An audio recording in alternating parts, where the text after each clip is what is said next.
she had one husband, and he said, no, you have 10. The Samaritan woman, yeah. Yeah. What? Yeah, it's the woman at the well. So right. basically, God came up to her. It's like, hey, yo, give me some water or whatever. And then she was like, well, nah. And then he was like, you don't know who you're talking to. And then basically he starts describing her life. And he's describing her sexual relations with multiple men, but straight telling her, the guy you're with isn't even your husband. And she looks at him all crazy because he's telling her, your true husband in God's eyes, in my eyes, in the covenant's eyes, is the very first man that you made love with. I just don't understand those type of theologies. I don't see, like, okay, where is God getting this idea that that's the case, right? Like, why is God setting the rule in such a way? I just don't really see why. I mean, feel like a lot of 100% agree, but, you know, as a follower, Christianity, they twist it because you know, the vows and stuff isn't even in the Word of God. The wedding ring, none of that is actually in the Word of God. The parable that God's speaking of, that coming back for his bride and stuff like that, that is a parable of speaking of, you know, coming back for his body, which is the body of Christ. He doesn't come for one person that has a relationship with him. He comes for the body of Christ, those who truly know him, which is the whole point. So it's crazy how they switch it up. But yes, once you you know, become one flesh with one person, if you are a follower of Jesus, then that person becomes your one flesh entirely until the end of days, unless there is a sexual relation where the man or woman cheats, and then, but it is told that they can separate, not divorce, but they can separate, and if they want to have relations ever again, then they are to come back together. Damn. Yeah, ancient times. But yeah. Okay, well, I'm gonna head to bed, but thank you for having me up and just for like the respectful debate.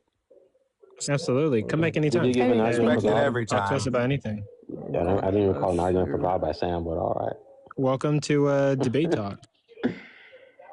She's pretty cool. Yeah, it's cool. How's debate talk, man? I've been off the app for like I've been off debating for. Honestly, man, you know what's funny, Seb? I was just thinking how you were off the panel. But you were oh no! Damn. 5 days. I'm legitimately thinking about going on another like a year or two hiatus before in January. Bro, when you get back, I'll have like 40 enemies. I just been off the app, like. I hopped on like Cage's panel yesterday to like ask a funny question, but like that's really I've been off because I'm just kind of finding debating theists boring. I don't. Yeah. There's most current like popular debate topics are sort of just really fucking boring. Like meta-ethics is really the only one that's good. I feel like theism is just solved. You know, like. It's solved now, bro. Like, what's the point of it? What do you mean solved? I like the only one that's semi-interesting to me currently is like actual like metaphysical topics and meta-ethical topics. Yeah, exactly. And like that's really it. Yeah. Like, yeah. it's just like the more meta topics. Yeah, metaphysics is boring. That's not solved yet. Metaphysics is cool. But recently, I was talking with Dingo on this. I'm not too sure how you guys feel about this, but it was a conversation, and if time awareness is needed for time. Man, y'all are really pissing me off. Oh, sorry, I didn't mean to talk to y'all. But I made it to 1,000, by the way, on my counter. Nice. At the oh damn, Jesus. 1,000 really, people said that they would. Last time I saw it was at like 200. What the fuck? Oh yeah, 1,000 people said they would murk a child if God told them to. How long have I been fucking gone? I think it depends on like what. It's just those 2 words. I think it's gonna be a very long conversation. Like, what does it mean to be aware? What is awareness? And what is like time? Yeah, like to say if God is outside of time and he's aware of himself, I just don't know because I can't divorce awareness from time. Maybe that's a me issue, but I'm not too sure what it means for God to be aware at that point. Yeah, God is not aware, bro. He's impersonal. He doesn't care about you. I'm not I talking don't about. understand No, I'm what not it talking about. means. Look, is God? Look, I'm saying is God aware of himself? Facts. Nah, the Look, one It depends a in lot. Oh, sorry. Go ahead. yeah, the one doesn't. There's no distinction between the knower and the known. So yeah. Yeah, it depends. Like if you hold to divine simplicity or something, right? Or maybe you have like some more Thomistic or classical views. You probably want to say God has propositional knowledge, so he doesn't know. He's not aware of himself. He doesn't know of himself. Because what it means to have knowledge is to be aware, to have some stance towards a proposition. But if God has no propositional knowledge, then in what sense is God aware of himself? But it's also kind of weird to say that, right? Like God can't make inferences, right? God, like Yeah. it's just sort of weird. Like, what does God even do? I hold to a necessitarian view. He necessarily creates. Wait, that's Well, fine, but that's different than this. yeah, but if this you is say Yeah, a I'm not a different topic. Thomist. The point is, what it means for me when I understand that something exists, I'm understanding that it's existing for greater than zero moments, right? For all things that exist, they exist for greater than zero moments. Greater than zero moments. For all things that never existed, have existed for zero moments. Okay, so if you're saying, Well, I feel like that's a bit of. I think that might be a contradiction. By the way, No. I invited Let him Deus cook. up Let here. him They're a cook. Let him Christian. cook. what's they've existed for zero moments, which is the same thing as saying I have nothing in my pocket. You understand what I'm saying? But I feel nothing you, twin. exists there. I think that those might be in direct They're contradiction. So- quantifiers. They're both quantifiers. I feel you, twin. Well, then you're just sort of saying the same thing two times. Yes. I think twin is crazy. It's just a bit weird to say the same thing two times. I'm just making it extra super clear. What's up, Louise? Jabril, do you really want to do this? I really have nothing. What do you? Yeah. What do you want to debate? I'll debate anything. nah, I just want you to answer a simple question. Yeah, go ahead. Is it morally permissible that Muhammad engaged in intercourse at 54 with a 9-year-old girl? Yeah, according to critical history, the age was 19 to 21. Look at any critical historian work. I reject most of the Hadith corpus because Hadith corpus is garbage. According to critical history, nobody takes it seriously in academia. So I take the critical historian stance that she was 19 to 21. What's the next? Critical historians, because Aisha's own testimony says that she. Joshua Little. Yeah, if you go to his page, Wait, Jabril, you're Muslim? Yeah, he's a critical historian of Islam, and he has like a 2-hour lecture on the age of Aisha. If you want to. I'm not very knowledgeable in Islamic theology, but wouldn't that at least contradict some notion of Islamic theology where God, God's word is absolute, right? And if the Quran is God's word, then you're putting something that isn't the Quran, right, to dictate what the Quran is saying. Yeah, I'm a heretic. I don't hold to the traditional Islamic view of like the Quran, the Prophet, and everything. Okay, I've heard this word a lot. Is the word kafir like a slur or no? Kafir just means disbeliever. Well, wouldn't that be like really, really weird though? Like just outright saying that you're heretical? Well, because I'm heretical, and no, I hold to the view that it's heresy according to the traditional Muslims, but I believe this is the best understanding you can have. So you just reject the hadiths, but you accept the Quran. Is that correct? I accept the Quran. I accept hadiths that are critically acclaimed. That just to me seems like really weird. Like me saying, well, like I'm just like a heretical Christian. I think like everybody would really take me serious. I can give you an example. One of my heresy would be I don't hold to miracles, right? That would be one of my heresies. Well, interesting. Like most traditional Muslims would be like, what the hell is he talking about? Why does he not believe in miracles, right? But by heresy, you just mean just not in accordance with classical or tradition. Classical views of most common views on things. So, do you take the Quran to be fallible? Yeah, it's created. Of course, she said. Well, that's a pretty weird. I mean, I probably shouldn't even say weird. It's not even fallible weird. In what sense, though? Like, it could be wrong. It could be wrong. Like it could be wrong. Well, there's a probable chance. Let me not use a modal term. There's a chance that there are things within the Quran that are wrong. Yeah, if you want to say historically it gets things wrong, then yeah, sure. What about like theologically? Theologically, no. I think it's basically giving you the best metaphysics and the best explanations for reality. I'm still. Interesting. I still wanted to have a conversation in Oh, son of a in bitch! in. Fucking 20% thing. Sorry. Go ahead, Bob. Like, I was gonna question. Let's go. Good. No, I still wanted to just understand how God, how you, like you said if God has like propositional knowledge, he can be aware of himself. If God yeah. doesn't have propositional knowledge. If it doesn't have proposition, wait, God. It depends on what it means to be aware. Because if awareness is to like have knowledge or any sort of doxastic stance towards a proposition, if God doesn't have propositional knowledge, no, he's not aware of himself. Doesn't God have propositional knowledge, just not experiential knowledge?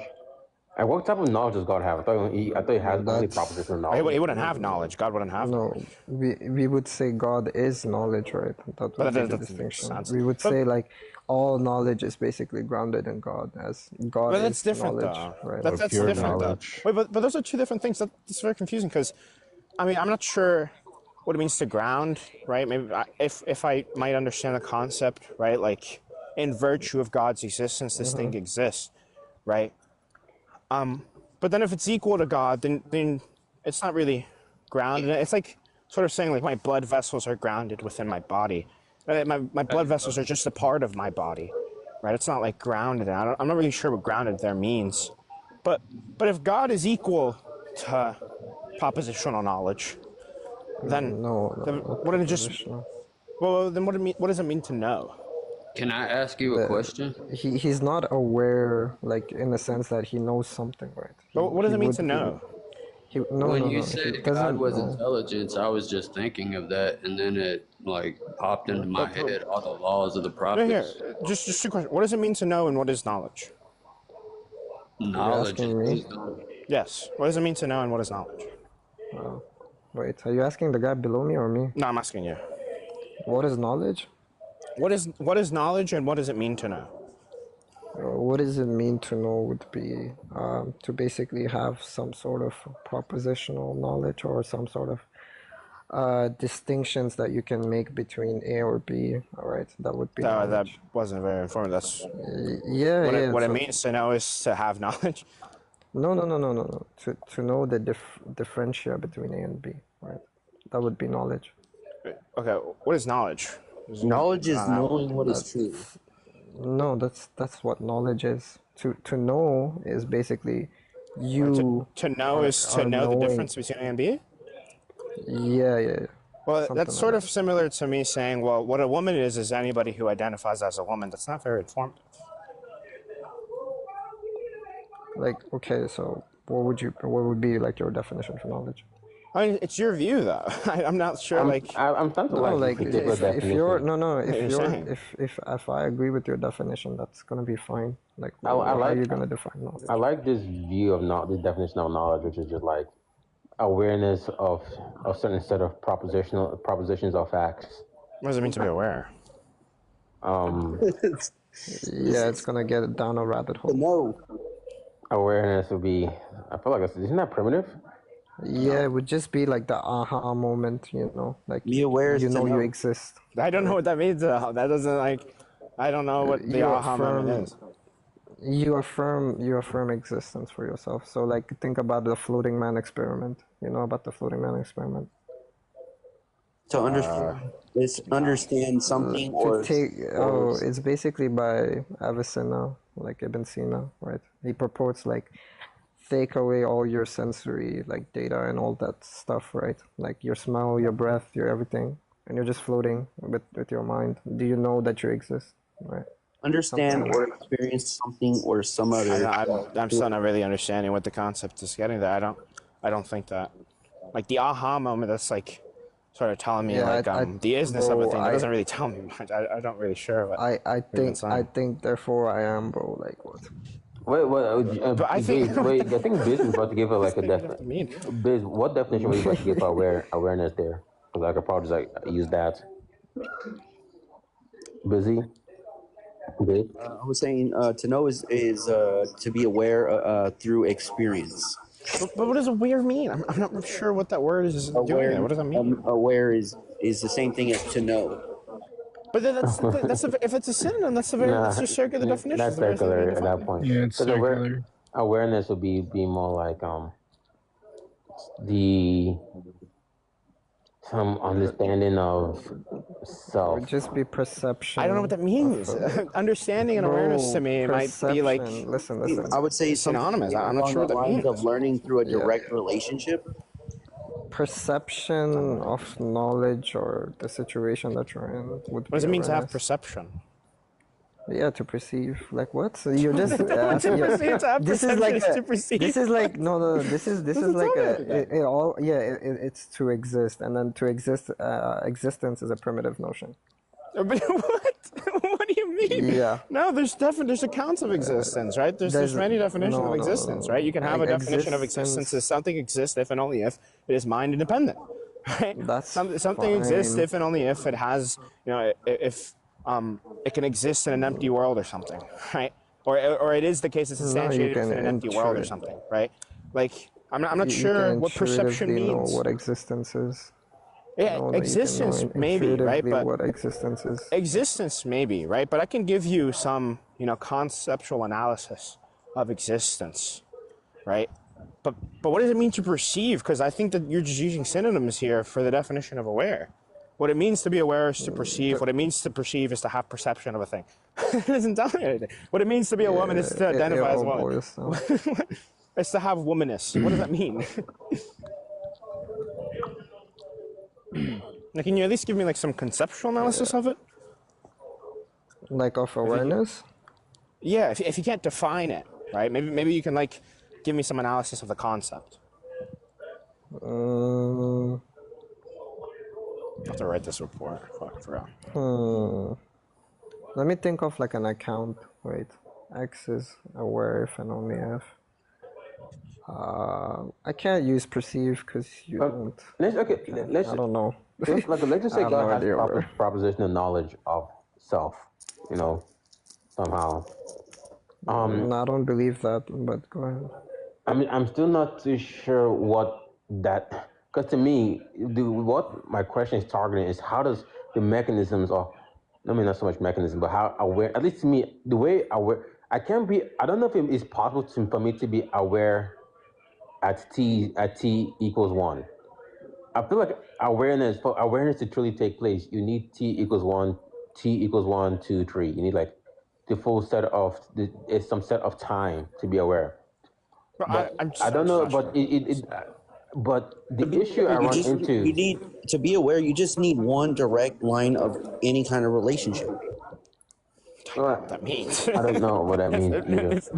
But I feel like I'm in a battle of sharks. Okay, so to bloodthirsty water, you have to know to be aware. You have to experience through an indirect or a direct way. But even experience, to me, experience or awareness. These things are like,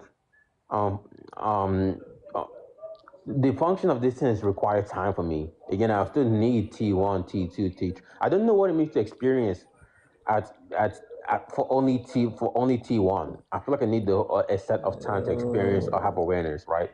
But that's the problem. But the problem with that is, at what point does awareness or at least let me not put in experience. At what point does awareness actually happen?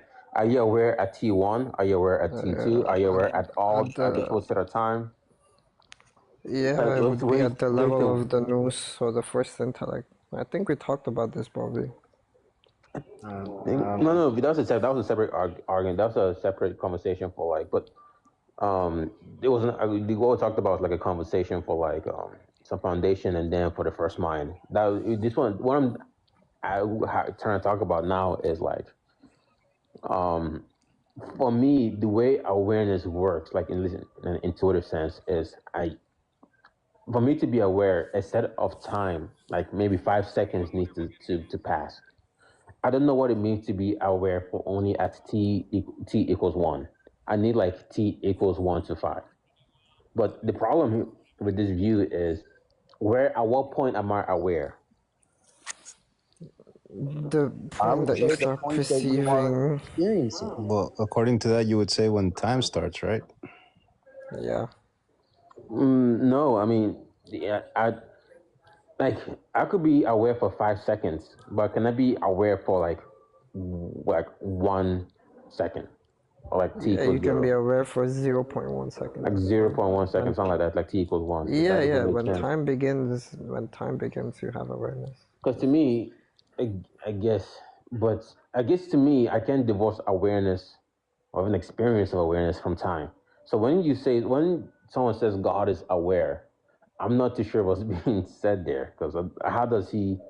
Because you don't want to say because if Well, in the it will be the Thomistic sense, case that it's experiencing all time at once. There's no distinction between T1 and T2, right? yeah, in that sense, I could kind of understand it like maybe God is like some photon where all points of time is equally being experienced.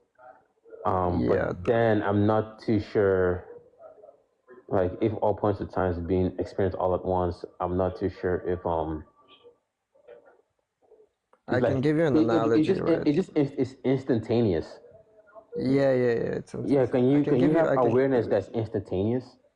yeah. I can give you an example. So think about like me as a human, right? I would open like one window on my computer and then open a second window, third window, and everything else, right? But in God's knowledge of all time, it would be the case that he's seeing all the windows already opened, right? He's not experiencing sequential time from like one window to another window, right? He's not hopping from one end. He's already seeing all the windows open at once, right? That would be like something analogous, I guess. I don't know. Yeah, but that's the best explanation I have.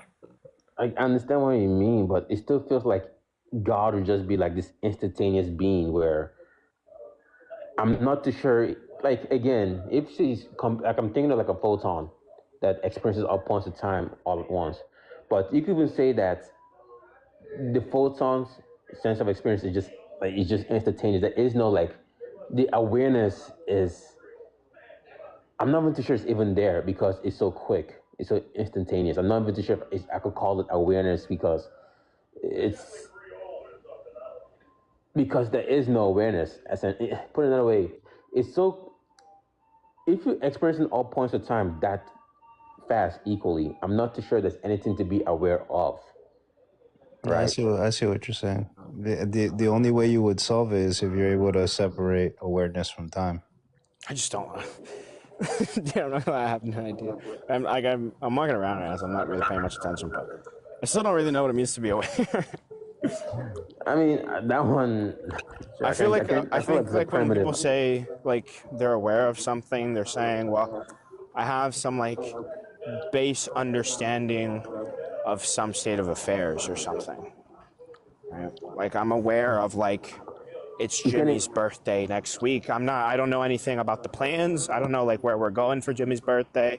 I don't know, if we're going to be doing anything. But I just have like. Are you saying that if I was to put you in like an empty world that's only darkness, like you can't see yourself, you can't see anything, it's just like you alone in this empty world, like you're just like this immaterial being or whatever. Mm-hmm. That's not no. You wouldn't know what awareness is in this situation. No, I don't think you can know anything without experience. I'm not really sure if you can know anything without experience. Yeah, you're thinking. Your mind is still working. Yeah, my mind is still working. Sure, right? Like it's like plants. Plants are alive. They're not aware of themselves, are they? They don't have minds, I think. Okay, yeah, they don't have minds. Yeah, I just don't really know what it means to like, have any sort of knowledge or any attitude towards a proposition if I don't even like have this world you won't be aware.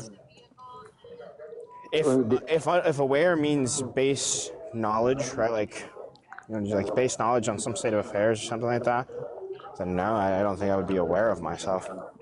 In this empty world, this dark empty world, as an immaterial being, you have just your mind. You wouldn't even be aware that you exist.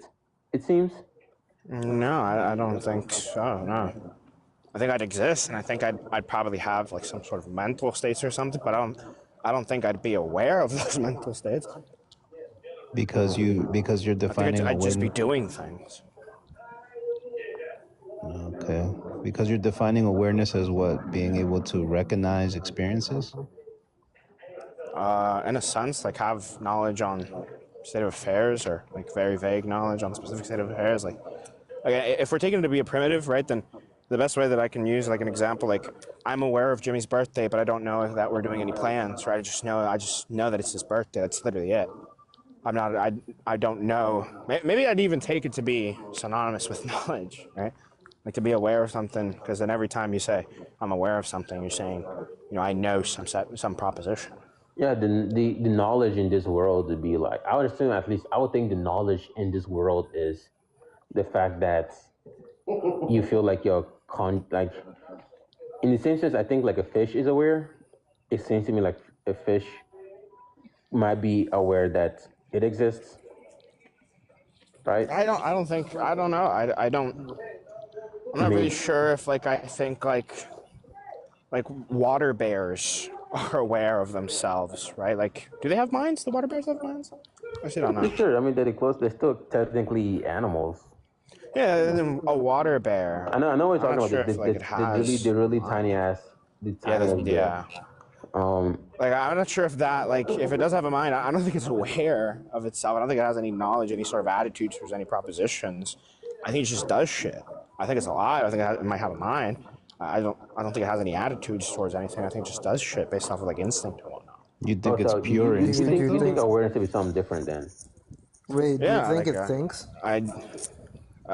If what it means to have a thought is to have like propositions in a mind, then no.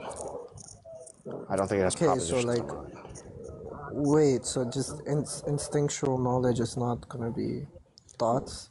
Well, instinct, I don't think instinct is a type of knowledge. An instinct is not knowledge?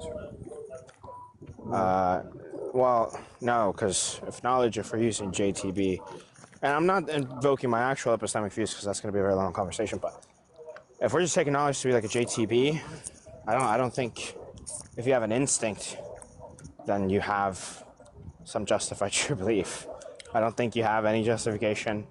I don't think that you have anything true happening. I don't really think you have a belief. Like you might have some non-propositional attitude. I'll give you an example. Like a dog crossing the road, right? He's aware of his surroundings, right? He waits for the light, right, to turn red, and then he crosses the road. Is this awareness? I think if awareness were taking it to be like some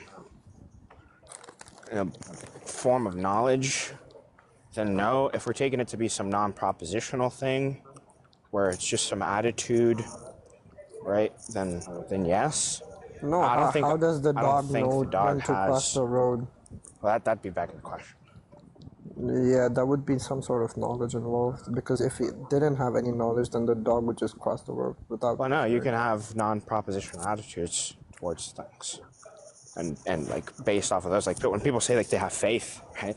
A lot of people define it as some non-propositional thing, right? Some belief or something, right? Like you could also have like take quasi-realism within ethics, right? Like they act upon non-propositional attitudes. Take like I'm trying to think of like another one. I have it on the tip of my tongue.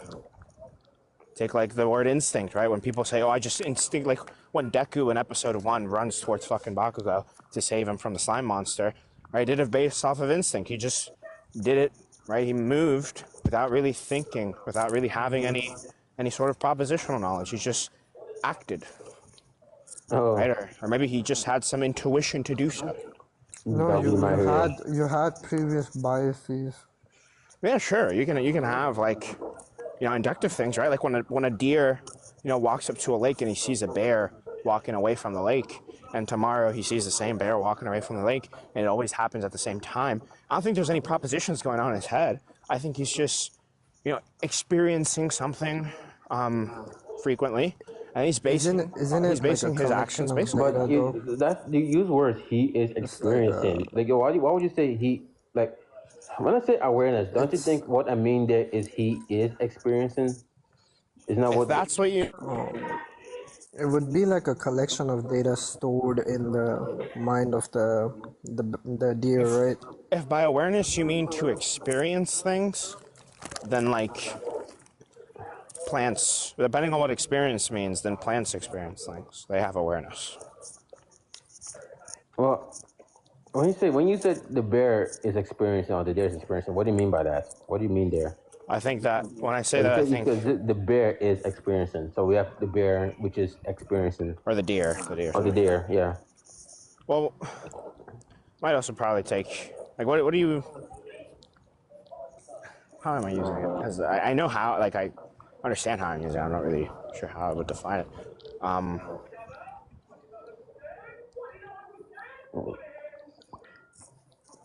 Not really sure. Yeah, I that's don't how think I'll take. Oh, I that's why I can take awareness to be there. Just define you, experience. and you. There's you, and then there's your experience, right? So a combination of these two is probably gonna be like lead to some kind of awareness. Well then, does you like what? When you say you, I feel like I'm fucking Jordan Peterson. And when you say you, are you only like indexing, like when you say things are aware, is that only for things that have agency?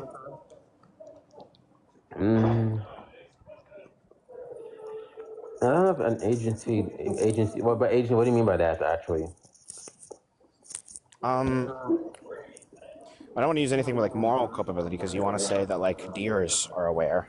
yeah, not like moral agency and like not I don't know if I don't care enough to say they're rational. I don't think I care to be moral or rational. They just need to like have some primitive notion of like in the same sense where like when I talk about me, some like noumena, right? All I say like when I say something, I don't think Bobby exists.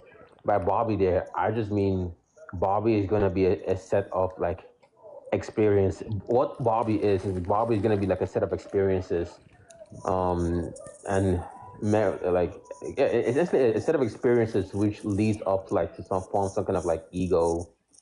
My ego probably mean like some personality, right? Which is Bobby, right? So in some other possible world, Bobby could be like trans or whatever. So, Yo, But listen. like but that what is experience thing there is that way. experiencing the person that is experiencing Bobby?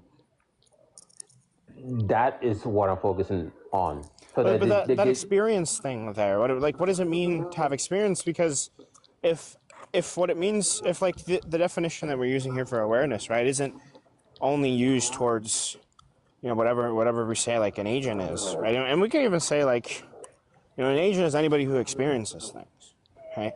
And then what does it mean to have an experience? That way we know what things can be agents, and now we know what experience means. What does it mean for an agent to experience? yeah. Holy app session. Like maybe I just have like some weird understanding of experience, right? Maybe I don't even really know how I'm using it. How would you use experience? No, that's I don't know. Like I don't know if I could define it right now properly. I maybe because to me, experience would be like some. I don't know. Like, I also feel like a primitive definition. I need to figure out some. But like perhaps some concept that you might be able to give me, like do rocks have experience? No, Yes, no. no. My view like rocks don't have experience. So like again, when I think of like um something that's conscious, right? Oh, I mean not even conscious, but something that is a maybe I would say conscious. They have this sense of experience, and they also have like the sense of awareness where there's this.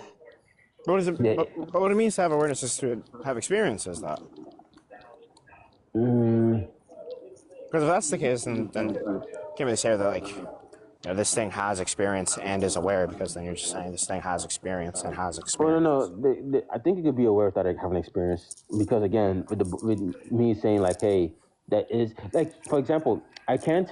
I could be I could be aware without having experience. I can have experience without being aware. But what does it mean to have an experience? I think I'm just not really understanding that. Yeah. Wait, you can be aware and not experience, and experience with what?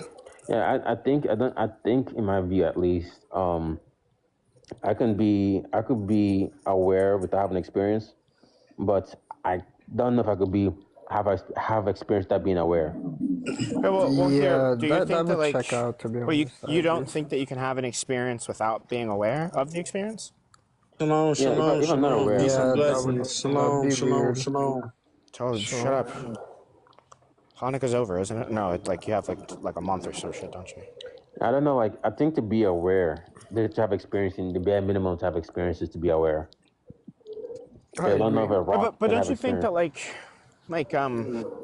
people say, oh, after they were unalive, the body experienced decomposure.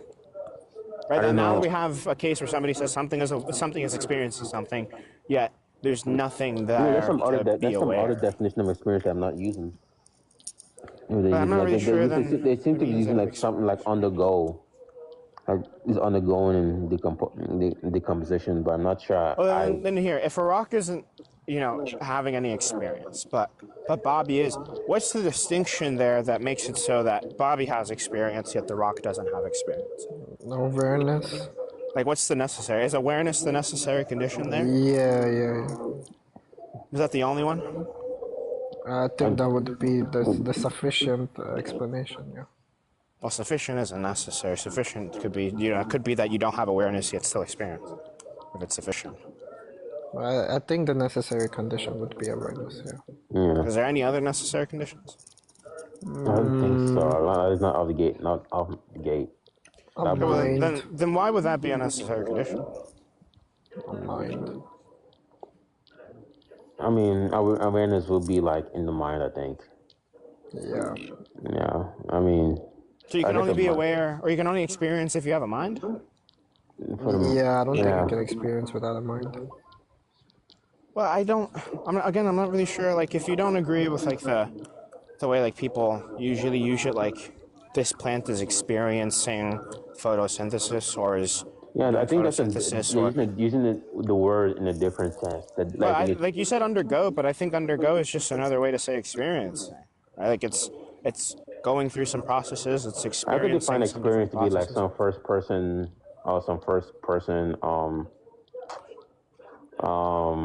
point of view.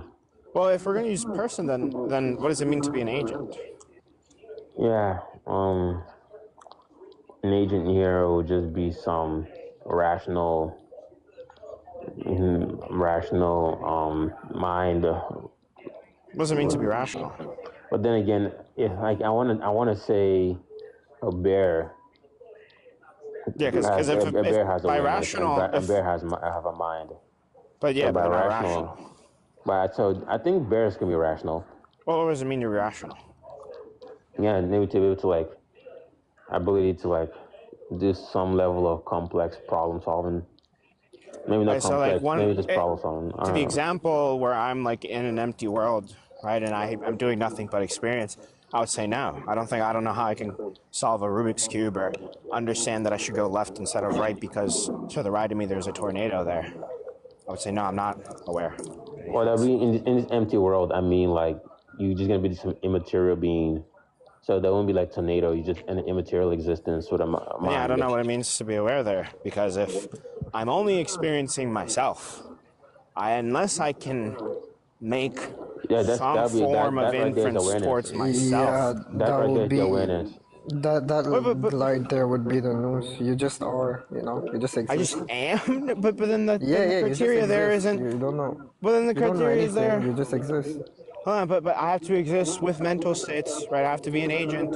By agent, that means I'm able to have rationale, or I have rationale.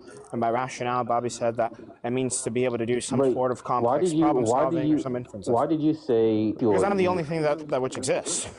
So you do acknowledge that you would be the only experience. We're taking it like myself. Yeah. I mean, like the way that I'm sort of using it, I would say that. Actually, no. Would I say that I'm experiencing the self, or am I just the self? I don't know if I would say that I'm experiencing the self. I would say that I just am the self. But then that wouldn't do much to the way that you said awareness there for the agent, because if to be an agent, you have some form of rationale. I don't think I have any rationale. I may be the self, right? I probably wouldn't say I'm experiencing myself. So no, I'm not experiencing myself. I take that back. Sorry. Now that I'm thinking about it, I'm not experiencing the self. But I would say that in that empty world, I don't have any capability of rationality. I'm not rational. You would know the distinction that you exist versus What does that the mean? nothingness, right? No, what does it mean to know? In your mental state, right, or your mind, whatever, you know there's a distinction between What does it you mean to know? existing and something else to exist, right? What does it mean to know? Because knowledge. No, you know. If You I know say knowledge, I have distinctions. propositional knowledge, but I don't have any propositional knowledge in this instance. Forget about knowing. You know distinctions, right? But I have to. Oh, what do you yeah, mean? okay, Forget about knowing? sure, because I'm saying no, knowing distinctions. Yeah, my bad. Wait, You have okay. You have a perception, right, to perceive the distinction between X and Y, right, in your mind. no, now I'm kind of curious. No, I don't think I'm saying Forget the You don't empty think you world. can be able to differentiate between you I would say that I have existing some. and non-existing? I would say that I have some non-propositional attitude. I don't think I You would say know I you have some exist. propositional attitude. You know that you exist. No, if knowledge is propositional, then no, I would say no. I don't know that I exist. No, that would be Not two in that propositions. instance. That would be two propositions. I would say that I have some If- non-inferential thing. No. If you know you exist, that's one proposition. They'll negate the non-existence. That's two propositions. Yeah, but the thing in contention is if I know, if I have knowledge, or if it's just some non-propositional thing. Are you? No, you know that you exist. You're aware. You think. In this instance where I'm in an empty world, right, with no experiences, just the self, why, like, do I have knowledge in that instant? Sorry, I got 10%. What does it you mean don't to have know? knowledge. You What just does it mean you to just know? exist, right? You just I exist, don't have but you know knowledge. that you Yeah, don't no, exist. I don't have knowledge. Wait, so how you, Seb? How do you think you're? Forget the empty world. Do you think you're aware right now? Currently, Yeah. by the way that you're using aware, I would say yes, I'm aware of myself. How? Because I've had experiences and I'm rational. Hey, the reason you think you're aware is because you have experiences? Well, I was within the criteria of your definition of aware. No, actually, just throw all that away. Right now, How did we get from? let's just assume my understanding is wrong.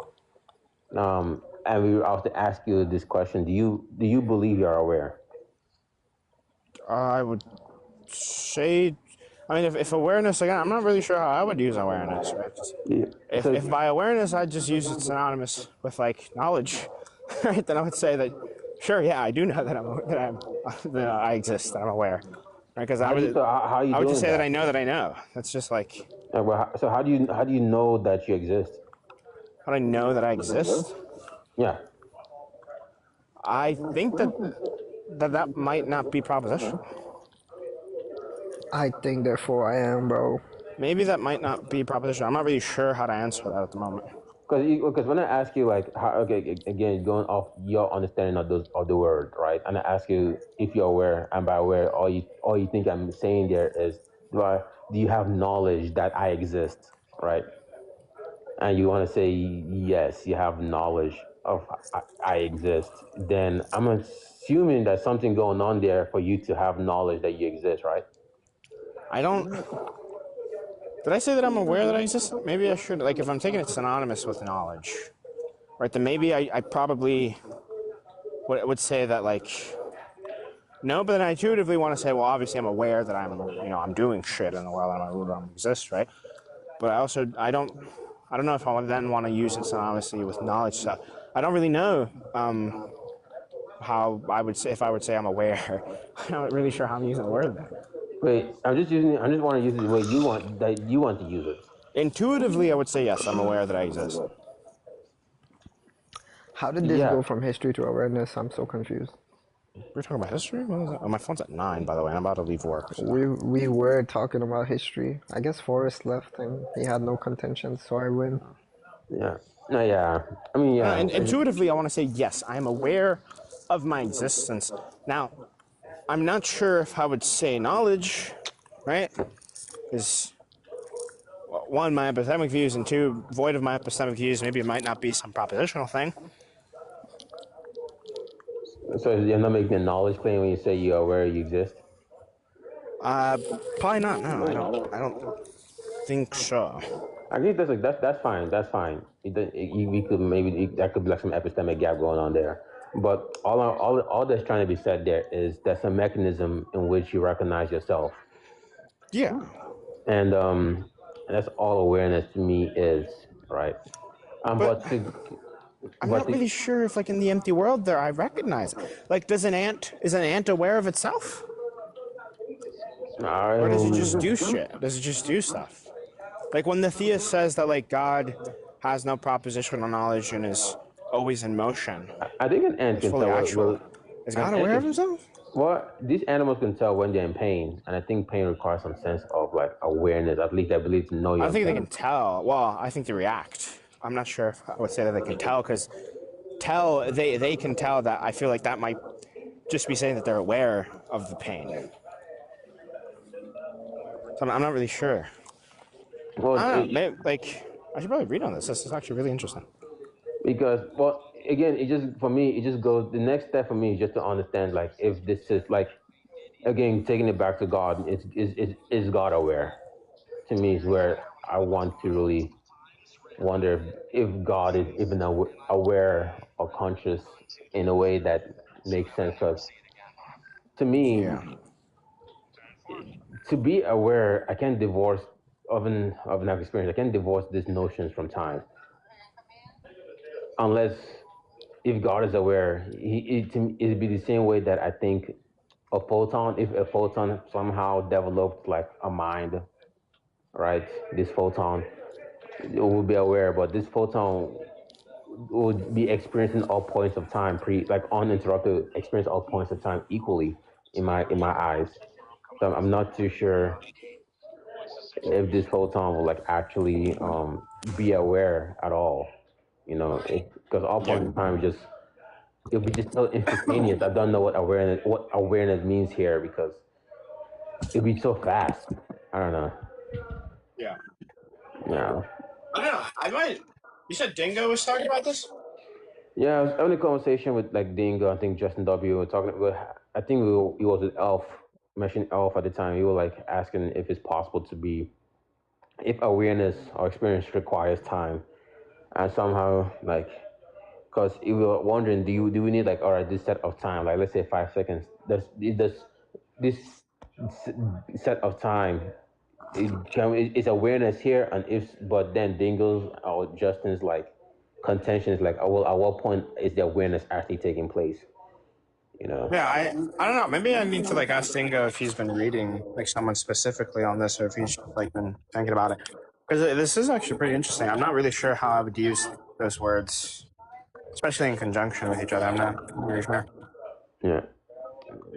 I gotta go walk my dogs, but yeah, I'm gonna get off for work. So. I'm gonna say this as someone that just recently got off like a 7-year relationship.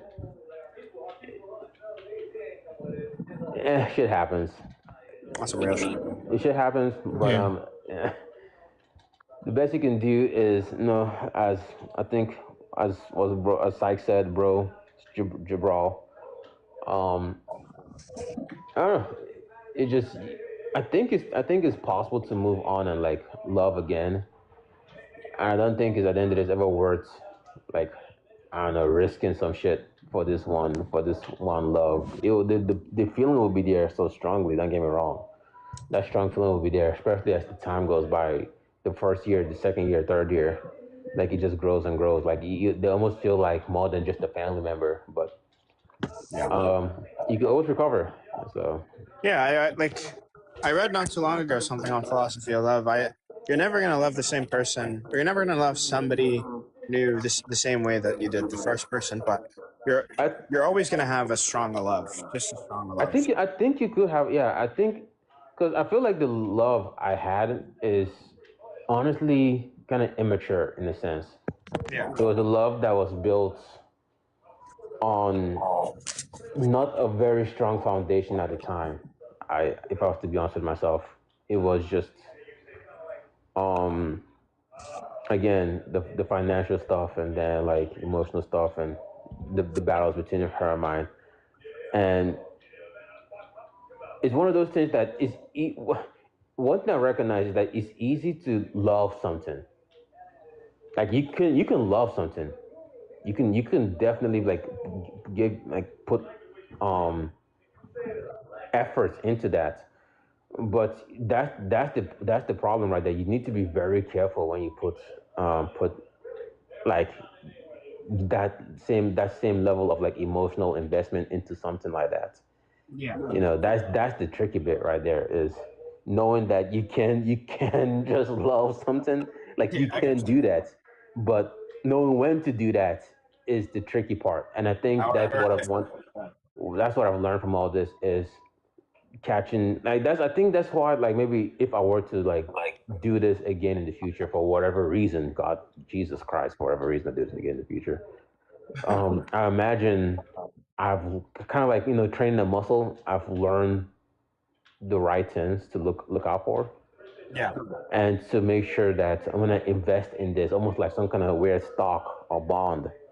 Like both parties are on the same page, and it's not just like me just throwing this feeling in, just throwing my feelings out there. Yeah.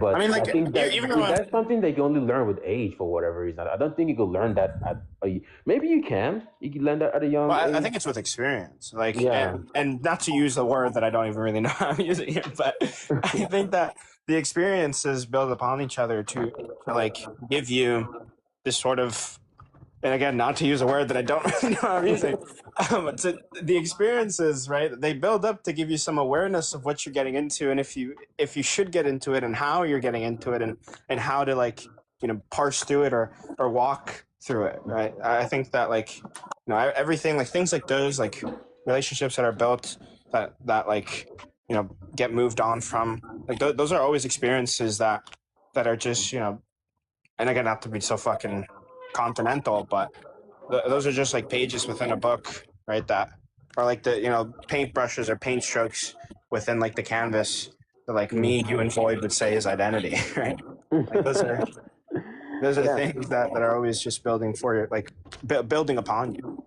Oh, I wonder if I think it's very weird. I'm not too sure if like girls have more experience with like this stuff than guys. I think girls might be more emotionally aware. I feel like there's probably some like inductive, some Emotionally aware about what? Just emotionally more like intuitive. Like they have like, you know, they're able to act more, you know, or better upon their emotions than maybe men are, and that might be due to like maybe societal mostly structure societal, or biological structure, but. Hi everybody. Why should I believe or trust? Later, bro. I don't think you should trust in a Christian God. I think the Christian God is evil, and I think if you have any self-worth, you should know to not trust that God. Yeah, a lot of us agree up here. What about devs? No, I don't agree. How do you know the Christian God is evil? How do I know? So especially amongst women, he constantly perpetuates their abuse, as like he doesn't care about when they are abused or neglected. Like, for example, if we start from the very beginning. By the way, Bobby, are you a Christian? Yeah. Okay. If we start from the very beginning, the fact that Eve in society, am I like kind of echoing? No, you're good. Okay. Eve in society is the one that's getting blamed for, you know, kind of following what the serpent said, but I would say God lied. He said, "You shall die if you, unalive if you eat this fruit," and she didn't unalive. Yes, they might have considered that disobedience, but then if she didn't eat it, it would just be two people. We wouldn't be here. So life would kind of be in a way mundane. Like that is what I consider. Some people would disagree with me. Only two people living in a garden might be fun, but we wouldn't be here. And I would say if God is all knowing, he should have known that obviously they would have done it, and we, like me and you, would still be here. So I don't know what he was so upset about, but he blamed the women. And to compare it to the man, Adam followed, even though Adam was the one he specifically instructed, do not eat, and he promoted Adam into a leader after Adam also ate it. So I don't think that's fair if we start with that. Then it kind of moves to like Lot, the story of Lot, the story of his wife gets turned into a pillar of salt. Obviously, I don't think you should be turned into a pillar of salt because you saw something like crazy happening. And then the daughters have sex with their dad. Why is their dad allowing that to happen? Because he did it back-to-back days with each other. So I'm sure you'll be, I don't know how strong alcohol back then was, but I'm sure if there was just only two women, I'm sure you would be aware, like, this must be my child and this is wrong. But the father gets away scot-free. Sarah was Abraham's sister. She is married to her brother. She gets pimped out a lot by her brother for status. She got pimped out to Pharaoh and King Abimelech. And God was the one harassing, the conscience of Sarah's or the kings. Abraham never got convicted by God. Why are you doing this to your sister/wife?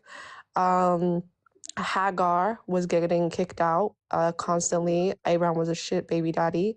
So every time Hagar would get kicked out by Abraham, God would say, go back to your husband, and then she'll get kicked out again. There was grape by, I think the daughter of Jacob got graped. I think her name was Dinah. When she got graped, all the parent of the rapist just had to do was give money to Jacob, and all was good. Until many years later, when the money ran out, then they wanted her back. But for a long time, they were happy to be quiet for money. So I would say there's probably many more, but Yeah, I guess, honestly, I'm not much on scripture. Why can I just say something like all those things in scripture was and that's just Old Testament. It's not even me saying women cannot speak and all these things, which has planted a terrible seed in society. Right. Why can I say something like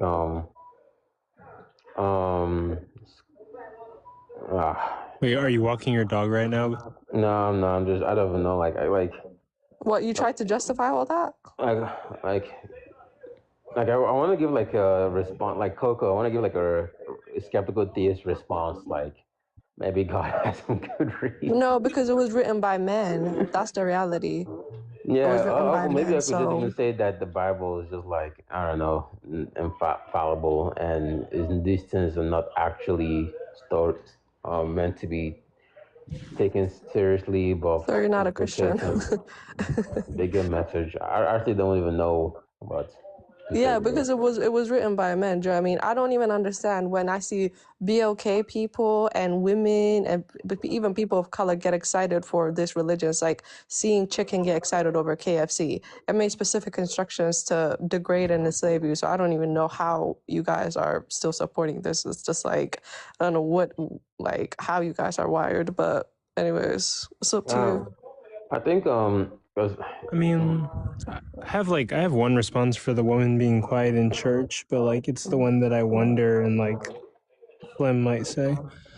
I guess my biggest bit for me is that I get so stuck in the like the field spaces that I don't debate like the cat in the vat or like the thinker or the diamond or whatever butcher, the people that just like debate like just the scripture shit, just like, hey, God, God allowed for this, that, and the third, and from scripture. Because to me, I guess. What do you mean scripture? This is your Bible. How else am I supposed to criticize your religion if it's not To through your me, Bible? it very rarely I could just kind of say, oh, the whole Bible could be trash and God still exists.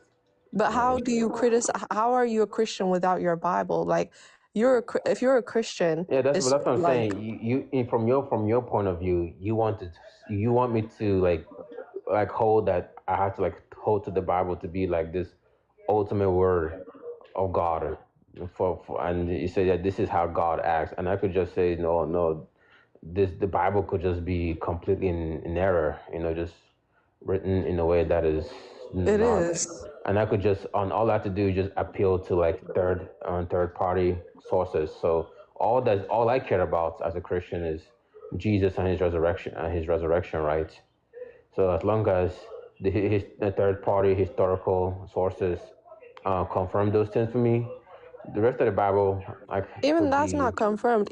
Even during Jesus' time, nobody wrote about Jesus experiencing those things. Like, if in your time you're doing all these miraculous things and nobody wrote about it, like not even people from high status wrote about somebody walking on water, somebody healing the blind or leprosy, somebody turning fish and stuff into wine and like all these things, not into wine, but like bread into bread. You know what I mean? Ending starvation. Nobody wrote about this. That is suspicious. They had language back then. They had I pen know, and paper. but that'll be a separate conversation because the conversation that you are having prior to this was like mistreatment of No, it's women. not. It's not a separate conversation because you said I just believe in Jesus and the resurrection, and I said to you, even that is not if you want like a third person to prove that apart from the Bible, like. I say separate because we're talking about now the validity of the resurrection, but what we were talking about prior to was the mistreatment of like women and stuff like that, right? Yeah, but And how for do me, I could you? just say something like for example, the story of Job. I could just say, hey, these stories are either just to like teach some lesson or just was like written in error that don't mean anything, or maybe they're there for some time period based on whoever was divinely No, it inspired to write it. wasn't. It But I don't. wasn't because the way women are being treated and justified by the church or by society is a like it planted that very bad seed into society. That's the thing. Religion had a huge power, and if you're saying, okay, you're a Christian, and if you maybe didn't know about all these women things happening to BLK people or women or something, a lot of Christians might not dig that deep into their religion. I also was a Christian at one point and dig deep into the religion, and I thought I like knew it all. You kind of need like it's like take off the rose-colored glasses. It's like everybody takes it off at a different time. Do you know what I mean? But if you're just like, religion has a very cutesy, nice side, which is very surface level, even for the Muslims. I could just simply say, and a lot of Muslims could simply believe, oh, Muhammad, Allah is just one God. There's just, one last messenger, and then that's it. Do you know what I mean? And they might not know all the deep, dark history in their religion. They could be following something. They're dedicating their lives to something, praying 5 times a day, going to Hajj, doing all this, and they don't even know what they're worshiping. That is regressive. I guess all I'm saying is that my approach would be more to say something like, again, I the how like people interpret the Bible, right? The Bible could be in error, like unwritten in error. Like it could be like maybe the like Harry Potter book, right? What matters to me as an account of the Bible is what can be verified through history, like historical third party sources, and most of that will just be in relation to like Paul and Jesus and all the apostles. But like Old Testament stuff about Job or like the flood and stuff. Those I can't verify any of that. I might also just think of those as like maybe divinely inspired like poetry, and maybe the people that wrote it may not be in their right mind or whatever. Right? I could just throw those parts away as human error. Right? And so it You could be the case guys that can't do that though.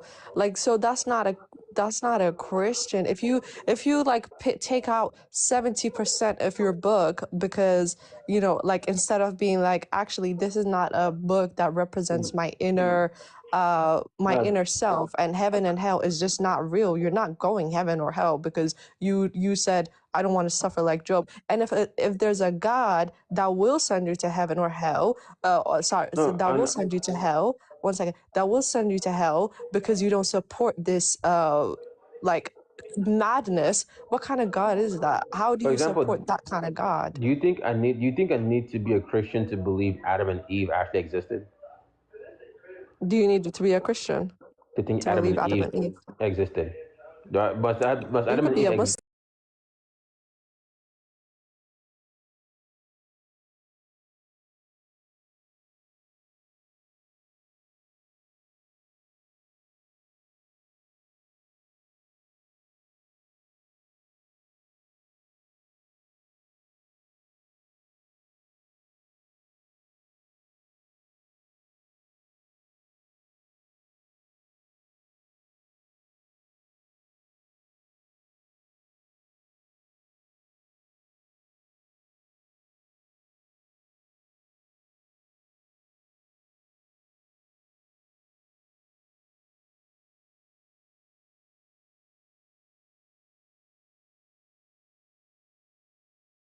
Completely what Adam and Eve did, that means sin wouldn't exist. That Yeah. means we What do wouldn't you be here. think That means then? Jesus wouldn't come.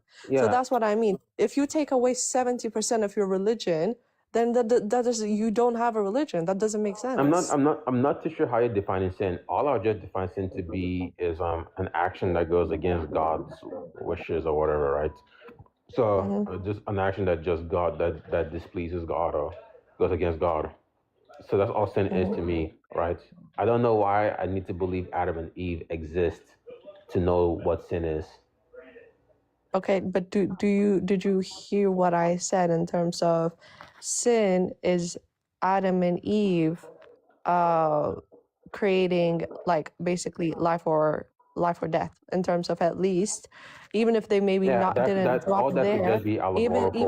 if they maybe didn't drop unalive there, they created basically them being sent like to officially to earth, like their life of paradise is over and they now have to experience the real hard nitty gritty life that Yeah, we experience. all that is So poetry. you rejecting as that as a Christian means you're rejecting why Jesus Christ came, because Jesus No, Christ came. that doesn't follow. Okay, so that doesn't make sense to me. How do you reject 70% of your religion and just take the nice cutesy part that like puts butterflies in your stomach? But it's like Um, you're aware of how much evil there is in that religion. That's why at least you want to reject it so much. no, it's Like, not so much that I'm but rejecting it. It's just I understand that yes, you there's are. You systems just said. You just yeah, said. You're no, like, oh, what if the women and stuff? What if it was just their error? What if the people writing it were just not well? You just rejected it. It's no. like I mean, cognitive dissonance you're experiencing right now. if you want to define that as rejection, then I mean, I guess so be it. But there's nothing wrong with hey, these people that wrote the Bible at the time just simply even if the word divinely chosen or divinely inspired, that they couldn't make right written these things in error or out of context or something like that, right? Yeah, but that's the And thing. These people were writing it, getting translation from God. God was the one This is No, your the belief, by the way, way. Hold on one second. This is what I mean. It doesn't make sense to take 70% out, because if you're saying these people who wrote it, because you're in the religion and I'm out of the religion, there's two different ways we're looking at it. If for you, the people who wrote it is getting inspired by God. God is telling Moses to write what he's writing. They are the like basically the mouthpiece of God, because God can well, I'm physically not too write it sure. on pen and paper. It could. I'm not too What are you sure not how sure God. about? I'm not too sure how God will inspire these people. Like, I'm not too sure it's gonna be like, You're not I'm, sure how Ten like I'm Commandments not. came I'm not down? sure, like, God, like, sent him a text message and give him verbatim, I bar didn't for say it. bar, what to Please write. don't be silly. Don't do that Christian stuff. Please don't be silly. Don't try to like do all that petty stuff. I'm not saying text message and iPhone 17 and stuff like that. Okay. What I'm saying is God said to Moses, "I will be your mouthpiece." Okay. So when, for example, Moses was speaking all these things and writing all these things down, he was getting messages from God, just like Muhammad. I know you're not Muslim, and I know this is just a brief example. Just like Muhammad, Muhammad was saying, "I'm getting the messages from God." Now, if you say, "I don't believe Muhammad," then that means you're not the messages of Muhammad, and you're calling yourself a Muslim. You're rejecting what God is saying. This is God's direct translation. That's what Christians believe. Now, for Yeah, me, not all Christians. You're painting okay, all well, Christians into a like black I don't box. know how many Christianity there is. I don't know. You guys keep dividing it every single day. But I can say it is a crazy person that wrote it. As a Christian, though, you have to accept that your God is the one that inspired this, basically. This is Yeah, your God's. So if you say I'm not a Christian, like it doesn't freaking make sense. I But don't, I don't, I anyways. don't, I guess I'm not. Maybe I failed to see, because it could be, again. God could, like, I don't know what all that goes into something being divinely inspired, but it doesn't seem to be the case that something can be divinely inspired and still be written in error. You're talking about your God. Do you understand? If you're a Christian, that means you believe your God is perfect. Okay. If you're Yeah, but man is not.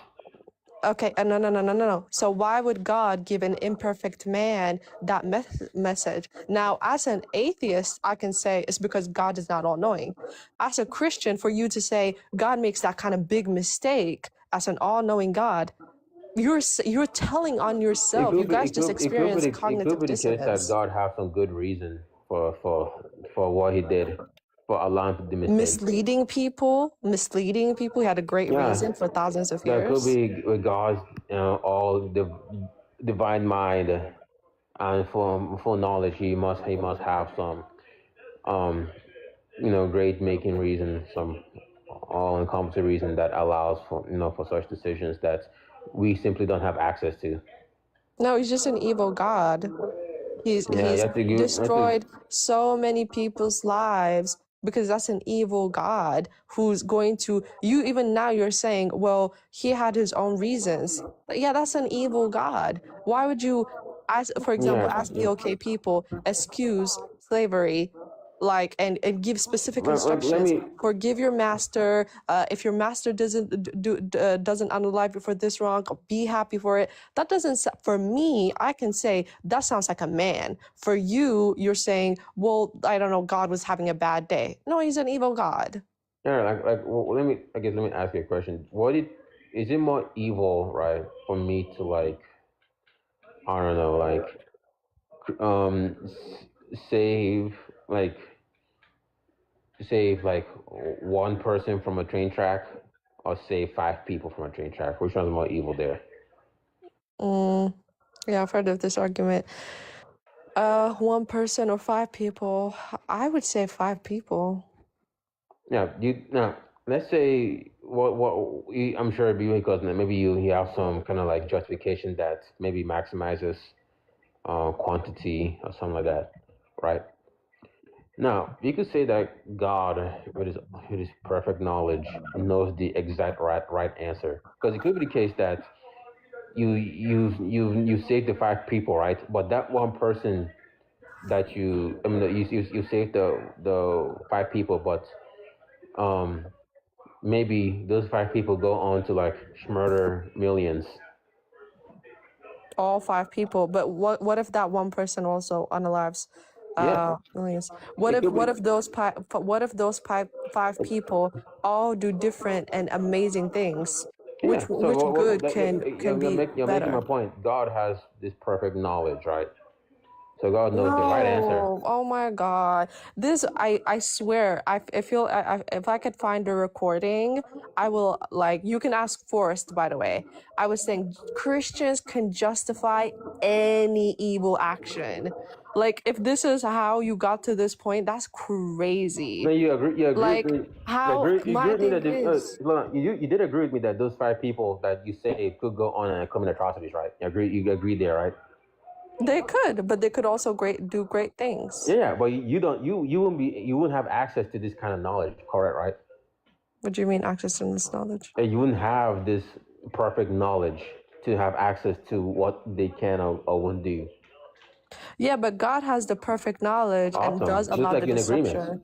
Okay, but God does have the knowledge, but continues endless destruction. So what's your point?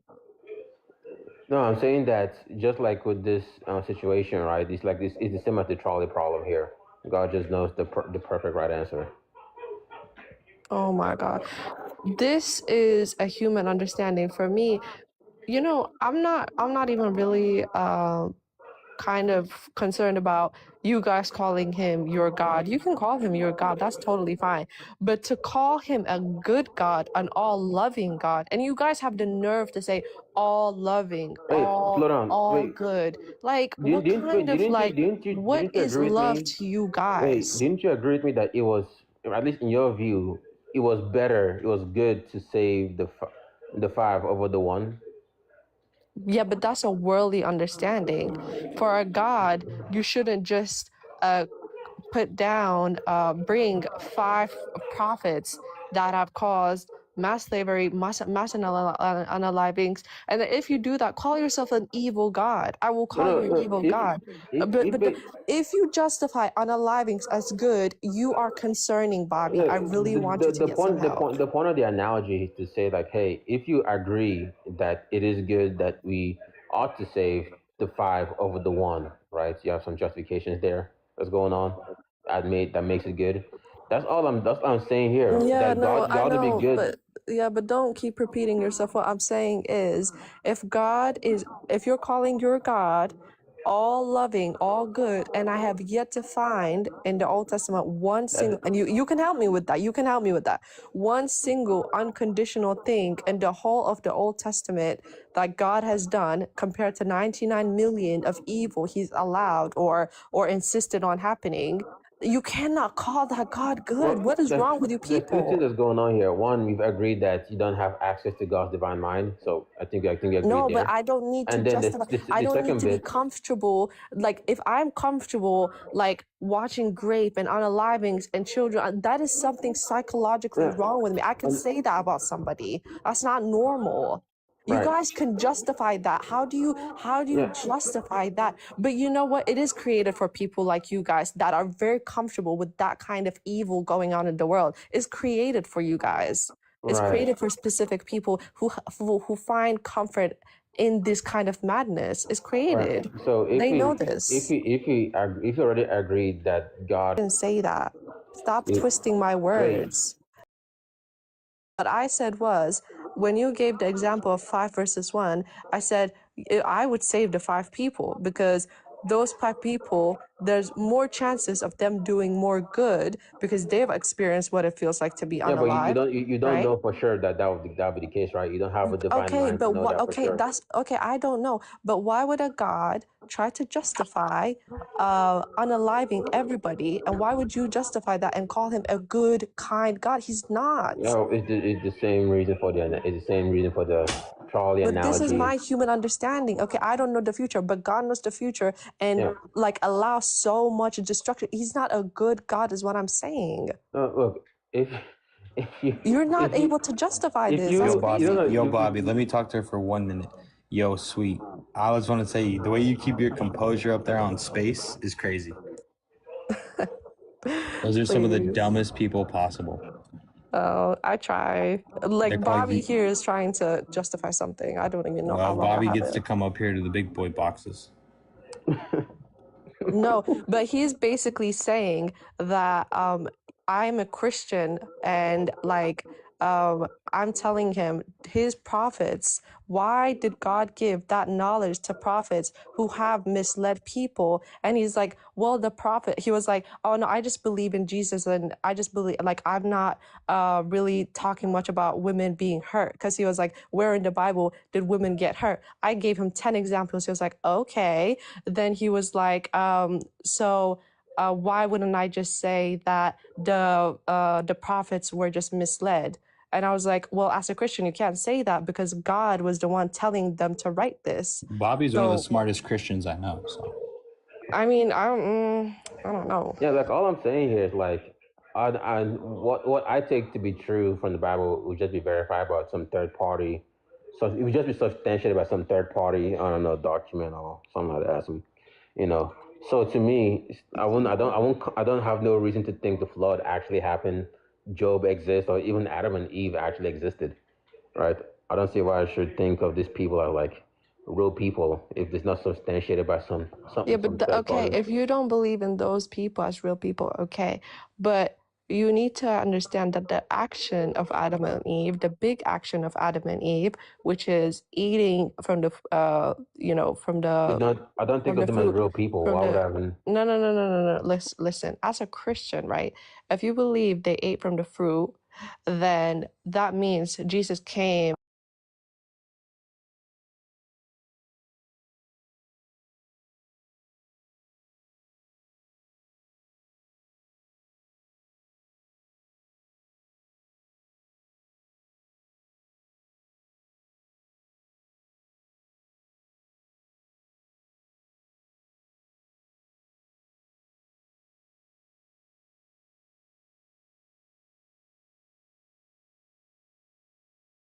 If you believe in him, right? So it went from Adam and Eve messed up to I'm going to send you my son. So why would Jesus come if you believe that Adam and Eve were just fake?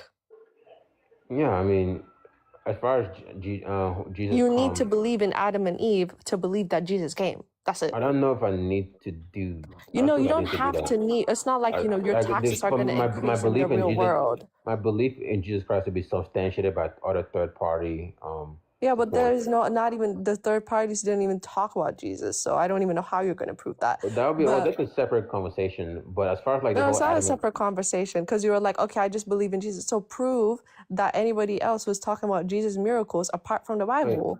I thought we were talking about Adam and Eve now before. Are we not no longer Yeah. talking about But Adam you and were Eve? just like, but you were like, I just believe in Jesus. How do you Like just believe in Jesus? before And you okay, said third parties. So bring before your third we party. before Bring we your third go party. before You we don't have that. before we jump into conversation about like Jesus is like substantiating some third party sources for Jesus, right? Before we go You're into the that, one that said, I just believe in Jesus and yeah, resurrection. Not me. yeah. Before we go into that, I want to just like make land home here when I say, hey, I don't need to believe Adam and Eve to be like some real It people. doesn't make sense. Well, I think we can agree to disagree on that.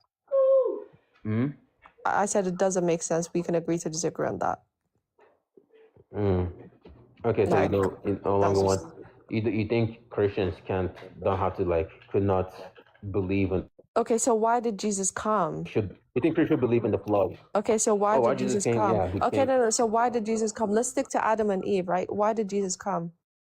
Yeah, Let's go because one step God, at a time.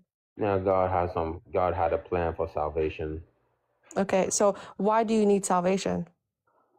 Um, I'm, Be I'm honest, not, Bobby. Be honest. Try. I think my understanding of why we need salvation is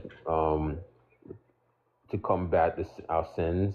Sins, exactly. So who kind of introduced it? Which man and women ate from the fruit of life and then sin kind of came down? Don't go on teacup, Bobby. Yeah, no, I'm not running away. Trust me. I don't know. I believe sin can be introduced without Adam and Eve. So maybe it was sin again. If I define sin as just going against God, it could be introduced in some other means, right? and then Jesus came to rectify that with his sacrifice. Okay, so we got to some point when you said salvation. So Jesus came for salvation. Salvation is when humans do sin. Okay, we got to that point. Now we're stuck at the point where you're just like cognitive dissonance, Christian. It's okay. Like I deal with it all the time, but the one I don't know if you've read Genesis, by the way, but I'm pretty sure in Genesis God specifically said to Adam and Eve, let me see if I can find it. God said, "Thou shalt not eat the fruit." But the Lord called to man, "Where are you?" He saw them naked. Who told you to eat the fruit? The woman, wait 1 second. So the Lord said to the servant, because you have done this, cursed are you above all livestock and above all beasts of field. Let me charge something. 1 second. Cursed are you above all livestock and above all beasts of fields. On your belly you shall go, and all your dust. Okay. So this is to the woman and to Adam. That part. Sorry, I was reading about what he said to the serpent. To the woman he said, "I will surely multiply your pain in childbearing, in pain, and you shall bring forth children. Your desire shall be for your husband, and he shall rule over you." So earlier, when you were just like, why would God ever say anything to women like this? He said, "I will multiply your pain and childbearing." We know that childbearing is the main way that women get unalived. And to Adam, he said, because you have listened to the voice of your wife and have eaten of the tree, you shall not eat. Cursed is the ground because of you. In pain you shall eat of it all days of your life, and you shall eat of the plant of the field. By the sweat of your face, you shall eat bread till you return to the ground, for out of it you were taken, for you are dust, and to dust you shall return. Dust of living things. Behold, the man has become one of us. He is knowing in good and evil. Okay, why would God say he has become one of us? Who is God talking to? Yeah. But I would say it seems for me that God has cursed Adam and Eve, and he has basically sin. Let me just look at what sin is, right? For Christians, I'm not saying Adam and Eve because I'm not a Christian, so I don't believe Adam and Eve sinned. Do you know what I mean? It's an immoral act considered to be a transgression against divine law. So now that they have committed this and caused to go far away from God, and their life is much harder, like that they're cursed. Do you know what I mean? So now God has sent his son to relieve a lot of that curse. So if you say to me, I just believe in Jesus Christ and his kind of resurrection, well, you kind of need to go back to Genesis to say who cursed, like why is it cursed? And because he basically said you are DEAD. Do you know what I mean? Yeah. So everybody knows that when you follow and find salvation in Christ, you come back to life.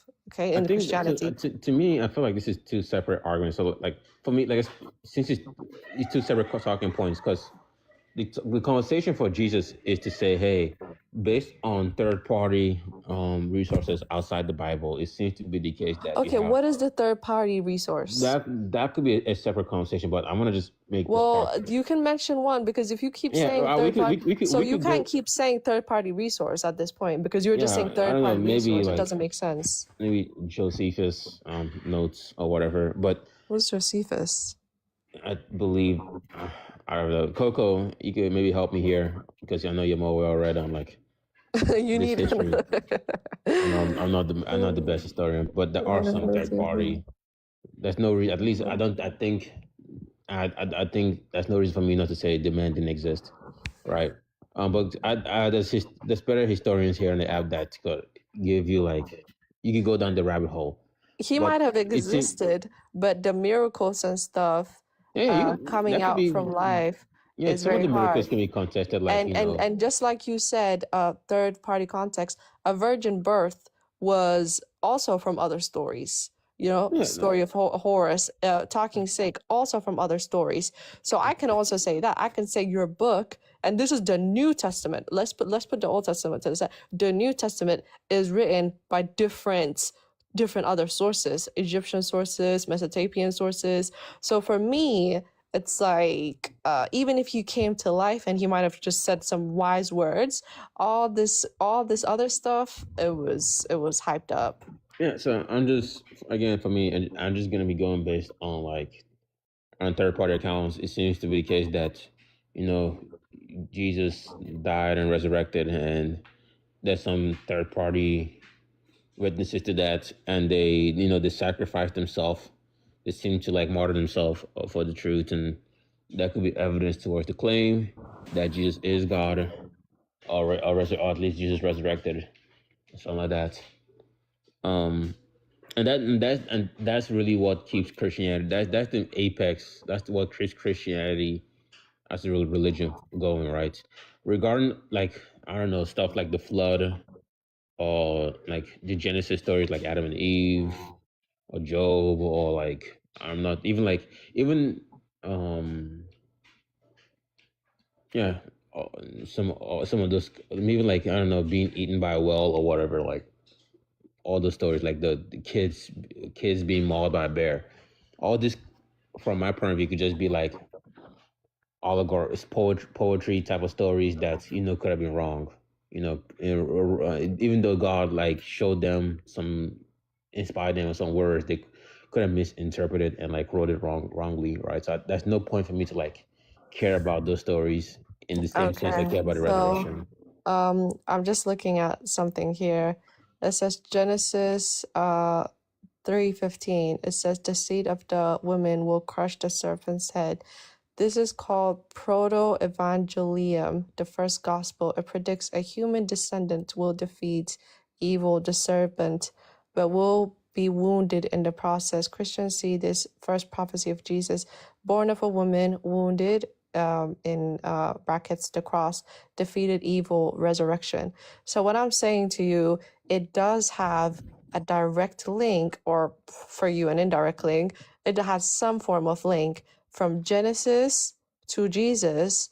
It Maybe does not maybe in make sense to poetry, me. maybe in terms Yeah, of it is poetry. poetry. No, I get, listen, I'm not disagreeing that I'm not saying this really happened. You're talking to an atheist. So I know it's fake. I'm talking to a Christian, and I know there's Christians that believe this actually Yeah, happened. not all Okay, Christians maybe do. you're a Christian. Okay, I said maybe you're a Christian who doesn't believe in Genesis and stuff. How it makes sense for you, I don't know, because it kind of links back to Jesus, why he came, but okay. But there are Christians who do believe this happened. So I don't Yeah, they're know just how, wrong. like, yeah, they're wrong. That's the thing. This religion is just wrong. If you're a Christian I didn't say who's that. saying that, yeah, but if you're a Christian who's saying that they're wrong based on believing this is actually true, Yeah, then, like what do I think? God made the universe in 7 days. Of course that's supposed to be poetry. Why would anyone actually take that to be literal? So clearly they're wrong. Your people, the Christians, that's who. They're just confused. Okay, well, that's what I think. We can agree on that. Yeah, so I mean, so when you bring up like the women stuff, I could, and all that, I don't see why I should think those parts of the Bible are to be taken seriously. It could be just like, people at that time that just didn't really know anything and just wrote stuff down. I don't know. I should take it seriously. Yeah, Clearly, the if I reason think people God, take it seriously. I think a good God probably has a good God probably has ways of judging people fairly. Yeah, no, definitely. I think the reason people take it seriously is because they're being told in churches and stuff that they question this, they will be sent to hell. I think that's why a lot I of do think people heaven take and this hell so do seriously. exist, though. But I No, I think mean, the way God if God judges, is cursing you, if God is cursing the ground and stuff like that, of course, at some point, these people in Genesis, like, are separated from God, really. Some of them are, some of them aren't. Obviously, God did have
treated and felt like, why don't I treat my women this way? Yeah, And but we have flat earthers. the There's effect flat. that it had in society today, in Christian countries, even Muslim countries, it's those specific high religious countries, the women are in a regressive state.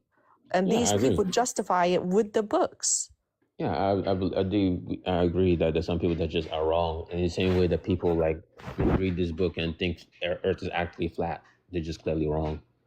Yeah, but that's the thing. It's like the book run its course. We have social media. We No, have that's a internet to separate claim. discuss these That's things. no.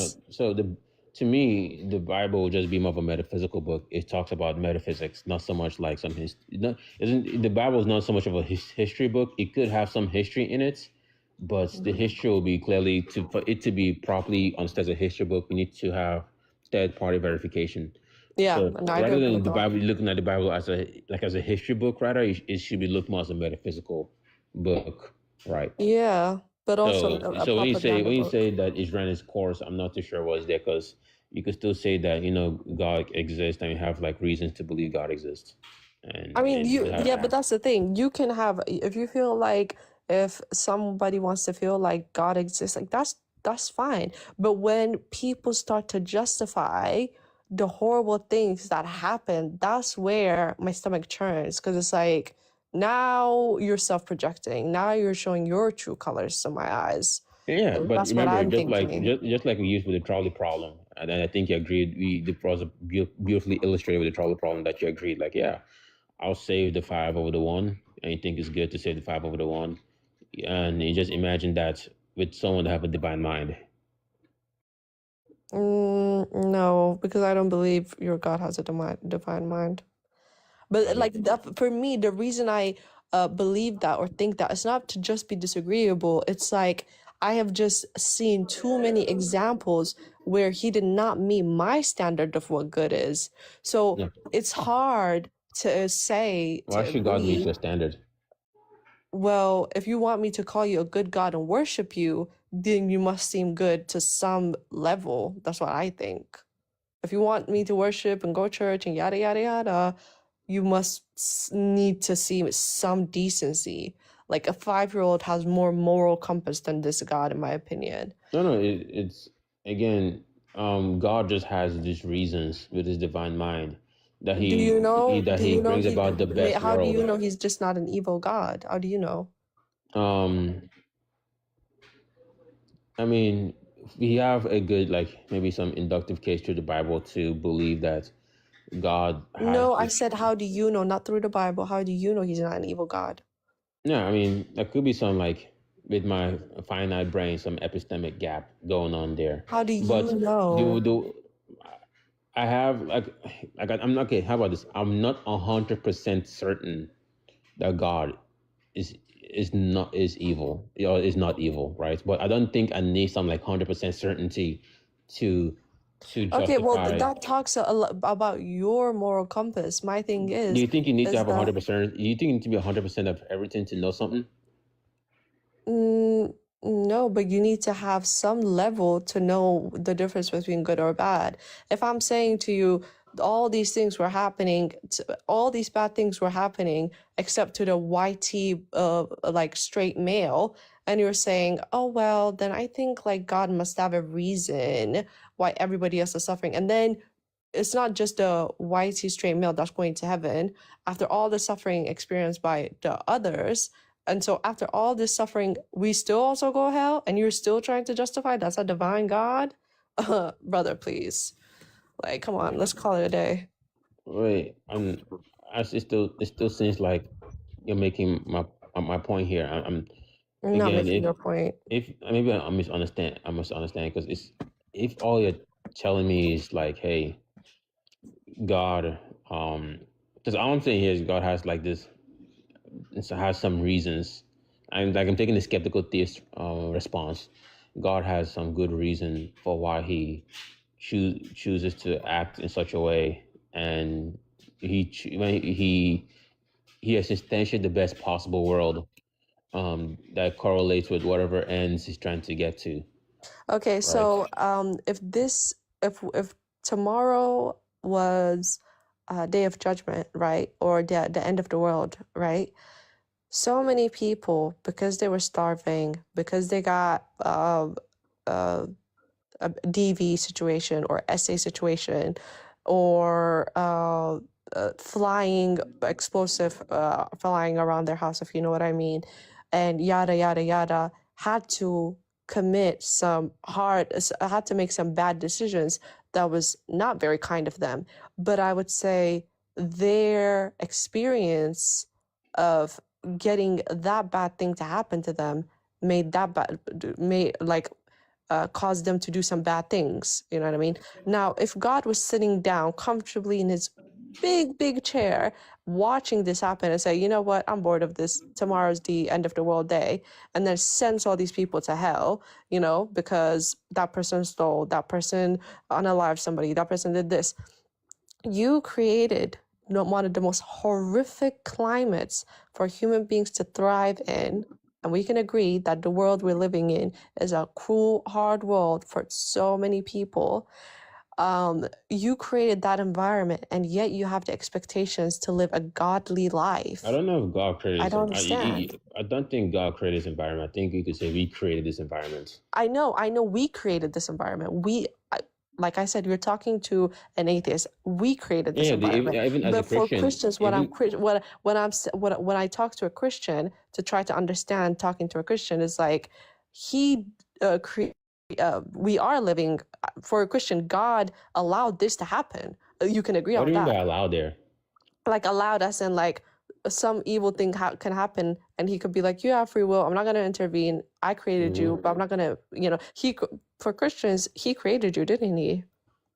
If we want to go step by step. Okay, so he created you as an all-knowing God, quote unquote. He knows what you're going to do when you come to this world. Am I right or wrong? Yeah. Okay, so now he knows what you will do, when you are struggling, how you are, when you're not struggling, how you are. So let's multiply that by billions of people, right? Now, not everybody has a terrible life, but throughout time, life is getting more and more difficult for people, okay? So if now God wants to say tomorrow is the end of the world, you have allowed such a horrible environment for millions and millions of people, for your people as well, the Christians and the Muslims, right? The chosen people, even the Jews, the chosen people.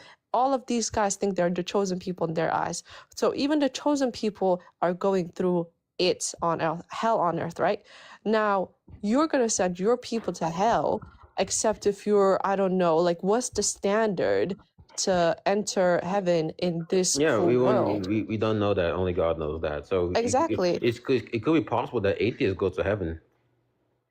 Yeah. So like, why do you follow Christianity if it's probably that even atheists could go heaven? Now, this is a very hypothetical question, so I don't expect like a direct answer, but it's just like, if it works like that, then how do you trust your Bible? How do you know the difference between how do we know, basically? You think when I ask for you want to justify something, do you think I have to like be like 100% certain about this proposition to commit it as knowledge or commit it as like me personally, if somebody wants me to worship them, and if somebody wants me to dedicate my whole life worshiping them and praising them, I need to get a high level, maybe not 100%, high level knowledge to be worshiping a good God. And if I have too many reasons to consider that that's not a good God based on what I consider good and evil, I'm not going to call you good.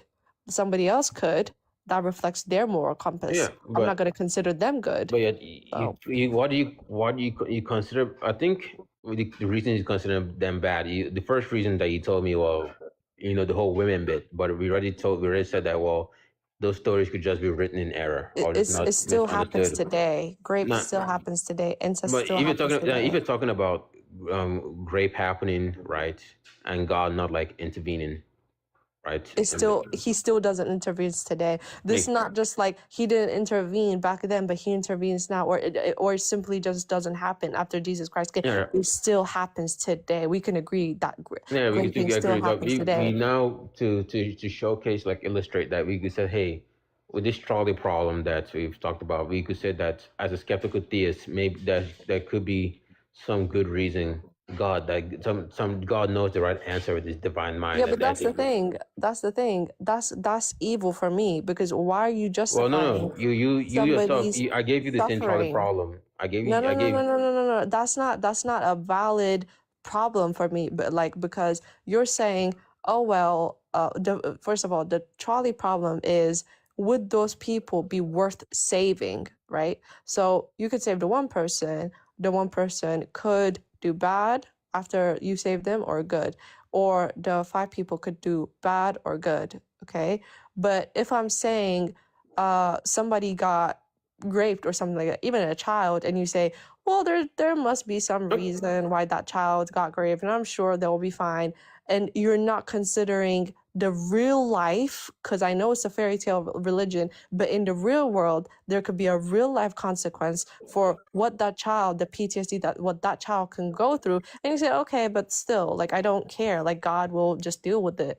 Like, it reflects your moral. I don't know if you know this, by the way, like, I don't see Christians as having high moral. I actually see as one of the lowest. So if you're able to justify for me that oh well, like, that happened to the kid, but like, I guess they will, like, okay, but the kid, I don't know, like a few years later unalive themselves because they couldn't take it anymore, then what are you gonna say? You know, Like, to be clear, I guess the skeptical theists, what they're trying to say is that, again, there is some good reason, in the sense, like let me give you like an example here. Like, let's say grape. Like, I think it will, like, would you say that? Would you stop? Would you let one person get graped if it meant that the whole planet, everyone never gets graped, as long as this, if this, you have to sacrifice this one person? that's not even a, I know like, it's another hard. possible. It's another harsh version of the trolley problem, right? So more, it's like another more like graphic, either trolley No, I'm problem. not gonna answer that question. That's a No, but we can stick to the five people on the train, right? Because again, the five on the train, you we thought like, I think we seem to agree, like, yeah, well,